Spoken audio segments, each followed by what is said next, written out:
Dobrý deň, vitajte pri ďalšom vydaní relácie Priestor, teraz v adventnom čase. Sme na prelome novembra, decembra, ak nás pozeráte v repríze, možno už hlboký december.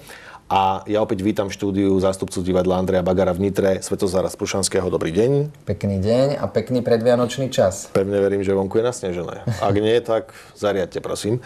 Lebo toto je najlepšia doba, ako sa túlať samozrejme po tých tržniciach a nakupovať darčeky, aj trošku urobiť pre seba kultúrne vyžitie a tak ďalej. A divadlo Andreja Bagara prišlo so zaujímavou, ako to povedať, aktivitou alebo myšlienkou? Áno, my si uvedomujeme, aj prax nám to dokladá, že diváci ten najväčší záujem o našu prácu, o divadelné predstavenia prejavujú práve v mesiacoch ako je november, december.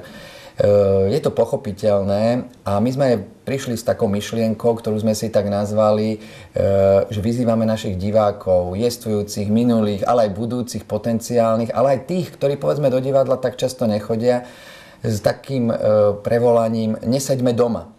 Je čas naozaj, kedy ten deň čoraz rýchlejšie končí a človek možno podľahne možno aj takým temnejším a takým smutnejším chvíľam. Niekedy sedí doma a pozerá na televízny program, alebo sa zapodieva možno aj svojimi starosťami, alebo teda sa zapodieva, ako získať ten, ktorý darček. A my vyzývame všetkých tých, ktorí majú záujem o divadlo, ale nielen o divadlo, všetkých tých, ktorí majú záujem o príjemné stretnutie v príjemnom prostredí s ľuďmi, o stretnutie so zaujímavými myšlienkami, ale aj so zaujímavými divadelnými predstaveniami, ktoré im dokážu vliať tú pozitívnu energiu, predstaveniami, ktoré dokážu ich zabaviť, uvoľniť, pri ktorých dokážu tí diváci možno zabudnúť a príjemne prežiť tie chvíle, aby nesedeli doma, ale aby prišli povedzme aj k nám do divadla. Škoda, že nemáme možnosť viac zmyslových zážitkov, lebo neviem, či to takto vníma aj režisér, ktorý chodí do divadla, do práce pravidelne, denne, 2-3 krát cestu vrátnicou hore dole.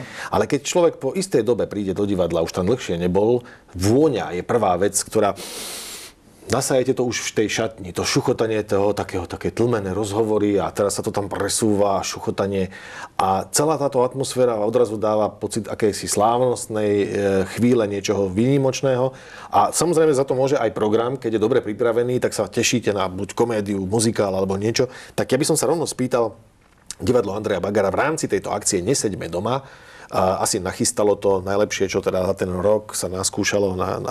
Môžeme to teraz spolu prejsť teraz? Môžeme sa samozrejme pozrieť na ten program. Ja iba chcem povedať, že v tom decembri máme ešte k dispozícii vstupenky na mnohé predstavenia. My sme naozaj ten program urobili bohatý. Hráme až do 22. decembra. Hráme aj medzi sviatkami. Dokonca je možnosť zakúpiť si aj vstupenky v takom, by som povedal, exkluzívnom krásnom balení a dať tie vstupenky možno aj ako vianočný darček na ten medzisviatkový čas? Ja som dostal vstupenky na vianočný stromček a to bol darček, do Trnavského divadla som šiel. Názov hry, ja viem, že to bolo podľa Terryho Pratchetta, Čarodejky na cestách, ale ako sa to... Súdne sestry. Správne. Nepoznáme prácu aj svojich kolegov, tak ako vieme, áno. Veľmi ma to potešilo. Veľmi som sa na to tešil a ešte obzvlášť, že som dostal ten darček s tým, že teda predstavenie bolo niekedy v 19. februára alebo takto a tak som teda 1,5 mesiaca mal tie vstupenky takto hoň. Pôjdem do divadla. Tešil som sa, lebo je to skvelý darček. A musím povedať, že takých divákov ako ste vy, ktorí majú v tom kredenci alebo za tým sklom tie vstupenky máme najradšej, lebo ak ten divák príde pozitívne naladený, tak našou úlohou už nie je nič iné, len tú pozitívnu energiu využiť, pozdvihnúť ju a urobiť ešte šťastnejším toho diváka. Takže to je veľmi fajn. Je fajn, keď sa rozhodnete na poslednú chvíľu, ale ono viete, keď sa to naplánuje dostatočne dlhodobo, tak si viete zariadiť veci, vydiskutovať si, čo ja viem, varovanie detí a tak ďalej a človek sa na to chystá. Od rána už nad tým rozmýšľa, večer idem do divadla, čo si oblečiem, ako budem vyzerať. Trošku slávnostného pátosu do toho dať. Áno, ja ešte sa chcem vrátiť k tomu, že stráviť so svojimi blízkymi priateľmi nejaké 2-3 hodinky v divadle je príjemné nielen kvôli tomu stretnutiu so svojimi priateľmi a s ľuďmi, ale aj s tým samotným predstavením. Dokonca v tom predvianočnom alebo decembrovom čase treba povedať, že do Nitry nie je tak ďaleko. Tesne pri divadle, priam oproti divadlu na námestí, aj tzv. Vianočné mestečko. Je pravda, že niekedy je príjemné spojiť ten kultúrny zážitok povedzme aj s tými nákupmi, čiže je to veľmi akoby fajn. Preto my sme tie naše najkvalitnejšie inscenácie, najzaujímavejšie a musím povedať, že aj najdiváckejšie a musím prezradiť, že aj také najoddychovejšie, najrelaxačnejšie predstavenia kusy, áno.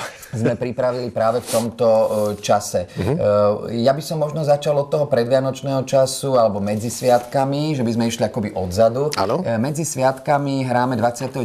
a 30. decembra našu najnovšiu premiéru Sladká Charity. To znamená, ak už budete mať dosť zemiakového šalátu a budete mať dosť vianočného pečiva, treba prísť si odpočínuť, oddychnúť, zasmiať sa na Sladkú Charity. Ja myslím, že to je také naladenie sa na Silvester. Je to muzikál plný tanca, zábavy, spevu. Áno, krásnych herečiek a urastených mladých mužov, čiže všetci si prídu na svoje. 29. hráme o 18:30 a 30. decembra sme chceli trošku zohľadniť aj to, že veľakrát aj rodičia so svojimi deťmi chcú prísť na toto predstavenie a to predstavenie je aj pre nich určené. Hráme o 17. hodine. No a na Silvestra hráme dvojitú rezerváciu. To znie neuveriteľne. Vy sa radíte k povolaniam, ktoré fakt makajú aj na Silvestra. No, my musíme hrať vtedy, kedy je o nás záujem. A keď sa ľudia chcú baviť, musíme sa vrátiť k tomu, ako divadlo a divadelníci začínali. To sú tí kaukliari, to sú tí zabávači, to sú tí ľudia, ktorí ľuďom majú prinášať radosť, smiech, uvoľnenie. A spríjemniť sviatok. A spríjemniť sviatok. Takže čo to bude? Na Silvestra hráme dvojitú rezerváciu, úspešnú komédiu Reja Kunyho. Hráme ju takisto so začiatkom o 17. hodine. Potom je pripravený aj sekt šampanského. A verte, že na Silvestra sa hrá trochu inak. Aj ten divák je iný, ale herci si pripravia aj niektoré, by som povedal, špeciality alebo také akoby prekvapenia v tej inscenácii, v tej hre. Takže je to predstavenie naozaj výnimočné a možno, ako by som povedal, je fajn stráviť isté chvíle pri televíznej obrazovke, ale možno nie 10 a 8 hodín, takže predtým si je možno ísť pozrieť takúto komédiu a možno hneď potom pokračovať v príjemnej spoločnosti svojich priateľov, v nejakom podniku, v príjemnej zábave. Takže o 19. hodine 45. minúte už budú tak naladení komediálne, že už im bude čo to s radosťou vstupovať do nového roku a Silvester je rozbehnutý. Ja možno nechcem veľmi prerušovať, ale spomínam si na takéto predstavenie na Silvestra, kde režisérsky fórik bol vymyslený tak, že replika bola, že a siahnem rukou do toho medu a keďže bol úplne na úplnom kraji javiska, tak to mali vymyslené s kolegom tak, že ho chytil za opasok. Pričom tí dolu diváci, ktorí boli v tesnej blízkosti, tak normálne zozeleneli od strachu, pretože sa na nich rútil 120-kilový chlap takto a padal. Som rozmýšľal, keby ten opasok nevydržal, tak takéto fóry, možno aj takéto fóry sa dejú na určite na bude niečo pripravené, lebo to si herci nenechajú utiecť. Takže dvojitá rezervácia na Silvestra, 29-30 december Sladká Charity. No a už sa teda prehúpneme aj k predstaveniam, ktoré sú asi najžiadanejšie. Okrem muzikálu Sladká Charity hráme Testosterón, našu úspešnú komédiu. Tu hráme 27. decembra a aj pred sviatkami 21. a 22. decembra. Je to taká pánska jazda, pri ktorej si muži, čo to povedia o ženách, zabávajú sa rovnako dobré muži, ale ešte lepšie ženy, lebo sa dostanú ako keby kľúčovou dierkou k informáciám a do prostredia, ktoré možno až tak dôverne nepoznajú. Je to komédia, ktorá sa hrá na veľkej sále, má za sebou vyše 160 repríz a úspešne získava srdcia a rozosmieva divákov aj do budúcnosti. Rád by som upozornil aj pre tých, ktorí si povedzme v tom decembrovom čase, povedzme aj dažďa alebo snehu alebo tých mrazov chcú užiť trochu tepla a zaspomínať si na letné chvíle dovoleniek. Na repertoári máme veľmi úspešnú inscenáciu s pesničkami Skok z výšky. Je to One Woman Show Evy Pavlíkovej. Hráme túto inscenáciu s úspechom a láme divácké rekordy za taký krátky čas tak v Nitre, ale aj na zájazdoch. Čaká vás grécke pobrežie, interaktívna komédia, pri ktorej si aj diváci môžu čo to zahrať s Evou. Nemusia sa ničoho obávať. Na začiatku sú možno obavy, ale na záver veľmi pozitívna nálada, uvoľnenie. A je to inscenácia, pri ktorej naozaj zabudnete na starosti, pri ktorej sa vynikajúco uvoľníte a predovšetkým zabavíte. Táto inscenácia sa hrá v tesne predvianočnom čase, a to 21. a 22. decembra. Rád by som upozornil na to, že muzikálový žáner je v našom divadle veľmi žiadaný A keďže prišla inscenácia Sladká charity na repertoár, v decembri sa rozlúčime s legendárnou inscenáciou Adam Šangala. Máme pripravené, naplánované derniéry a pozývam 17., 19. a 20. decembra o 18:30 do Veľkej sály na posledné stretnutie s Adamom Šangalom. Je to taká veľkolepá freska, putovanie jedného Slováka, ktorý miluje ženy, život, svojich blízkych a ľudia zase milujú a nenávidia zároveň jeho, do našej veľkej sály. V hlavnej úlohe sa predstaví Ivan Martinka a Milan Ondrík, ktorý v podstate na doskách Nitrianskeho divadla akoby pomyselne štartoval práve postavou Adama Šangalu. Bývajú také smutné či také veselé tie derniéry? Smutno veselé. Samozrejme, keď človek prichádza na svet, tak je to veľká radosť. Keď človek odchádza zo sveta, tak je to skôr smútok.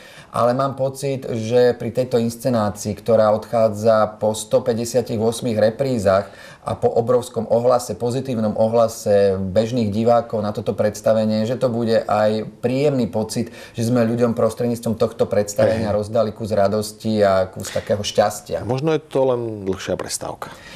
My už sme mali jednu prestávku, je to definitívny odchod Adama Šangalu aj z ekonomického, ale aj personálno, prevádzkového hľadiska, lebo množstvo hercov už v tej inscenácii neúčinkuje. Niektorí nás reálne opustili, na tomto svete už nie sú. Niektorí zo zdravotných a iných dôvodov už v tej inscenácii neúčinkujú. Jednoducho divadelné predstavenie je živý organizmus, je to živé stretnutie živých ľudí z javiska s hľadiskom. Posledná šanca. Takže posledná šanca uvidieť Adama Šangalu, ešte raz opakujem, 17., 19. a 20. decembra. No a samozrejme rád by som upozornil aj na iné termíny inscenácií, to znamená Sladkú charity hráme aj 16. decembra, to je veľmi dobrý termín, lebo je to piatok.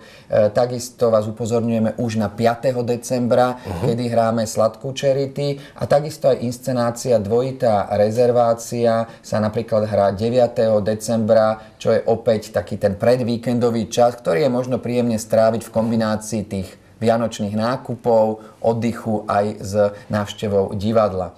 Tým samozrejme rád by som upozornil aj na iné predstavenia, ktoré povedzme ponúkajú skôr ten emocionálny zážitok. Napríklad dávam do pozornosti inscenáciu Sklenený zverinec, ktorý je hereckým koncertom Gabiky Dolnej a Jakuba Rybárika, ktorí práve pred 2 dňami získali začiatkom decembra, na prelome novembra, decembra cenu Literárneho fondu za svoj výkon. Takže je možnosť Boli našimi hostiami, pozdravujte ich srdečne, gratulujem. Takže je to také aj ocenenie ich práce a diváci majú možnosť uvidieť ich herecké majstrovstvo práve v tejto inscenácii príbehu jednej rodiny. Inscenáciu Sklenený zverinec hráme takisto 9. decembra v štúdiu nášho divadla o 18:30. Ja som si všimol, že sa hrá často v niektorý deň aj v oboch sálach. Veľkej štúdiu, že je to ako taký divadelný multiplex. Prídete a môžete sa rozhodnúť, že tam alebo tam. My máme dokonca niektoré dni, kedy hráme až 4 predstavenia, napríklad Skok z výšky na zájazde v Bratislave, doma hráme aj do poludnia, aj večer, aj na veľkej sále, aj v štúdiu. Je to práve preto, že v tom čase predvianočnom, v tom decembrovom a v čase, kedy končí rok, ako keby ľudia mali naozaj možno väčšiu chuť prísť do divadla a ako keby reflektujú to, čo aj my, čo my ich vyzývame. Neseďte doma, neseďme doma, lebo doma poprvé to už poznáme, tam nás môžu postretnúť možno aj nejaké starosti a v tom divadle naozaj sa nabijete tou pozitívnou novou energiou, ktorú povedzme v tom finiši toho konca roku využijete a aj to stretnutie pri tom vianočnom stromčeku s tými blízkymi sa dá ako keby o mnoho viac prežiť, keď tí ľudia sú odpočinutí, keď sú povedzme viac aj zrelaxovaní, napriek tomu, že ten zhon a tie zmätky, ktoré tým sviatkom predchádzajú, sú enormné. Súhlasím, návšteva divadla dokáže vydržať niekoľko rokov ako zážitok. A mám pocit, že niektoré divadelné predstavenia, si pamätám jedno bednárikové spracovanie opery, dodnes to je 20 rokov a keby som mal povedať, keď som bol naposledy v kine, čo som tam videl, tak si ani spomenúť neviem. Ten ľudský kontakt dokáže preniesť tú pozitívnu energiu, o ktorej sme hovorili. Je to úžasná vec, človeka to do istej miery nabije aj na dlhšie obdobie dopred. A ten december, ako pozerám, je plný teda skutočne skok z výšky. Mátohy. To som si všimol druhého. To je predstavenie pre detského diváka, pre divákov. Toho sme nespomenuli, preto sa... Áno, aj my máme pre nich predstavenie pripravené. Takisto, povedzme, pre toho mladého diváka ponúkame inscenáciu Dark Play alebo inscenáciu Love. Takisto by sme radi vás upozornili aj na predstavenie slovenskej klasiky, a to predstavenie Statky z Metky, ktoré hráme 10. decembra. A to je klasika dokonca, Mŕtve duše? Takisto Mŕtve duše, alebo predstavenie 12. decembra Všetko za národ, to je predstavenie dramatizácie novely Boženy Slančíkovej Timravy. Čiže tá ponuka je naozaj pestrá a bohatá a máme pocit, že práve v tom predvianočnom čase ten divák možno aj ocení to, že ten herec mu prinesie, povedzme, ten rozmer živého kontaktu s autentickou kultúrou, ktorému sa mu, povedzme, počas toho celého roka nedostáva.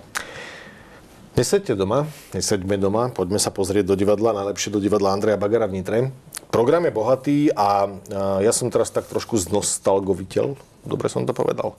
Alebo neviem, stretneme sa ešte tento rok? Ja mám pocit, že nie, ale sme radi, že prostredníctvom vašej televízie môžeme komunikovať s vašimi divákmi a verím, že aj s našimi divákmi, nie len tými potenciálnymi, ale aj reálnymi. My sme veľmi radi, že sme sa stali takýmito partnermi a priateľmi. Pokračujeme do budúcnosti. A verím, že sa budeme stretávať aj naďalej. Mne dovolte, aby som zaželal vám veľa úspechov. Ďakujeme. Aby sme to do konca tohto roku dobojovali so zdravím a v tom novom roku verím, nech čokoľvek sľubujú, že to bude rok lepší. A my sa tešíme na všetkých divákov u nás v divadle. My pre vás sa budeme snažiť pripravovať inscenácie, ktoré predovšetkým vám chcú priniesť pozitívnu energiu a ktoré vás chcú z tej reality, ktorá nevždy je príjemná, ako doviesť do sveta, ktorý vás vie očariť a zaujať. Ďakujem Svetozárovi Sprušanskému a možno na záver povieme to takto, že obaja spoločne šťastné a veselé, hej? Všetkým aj vám.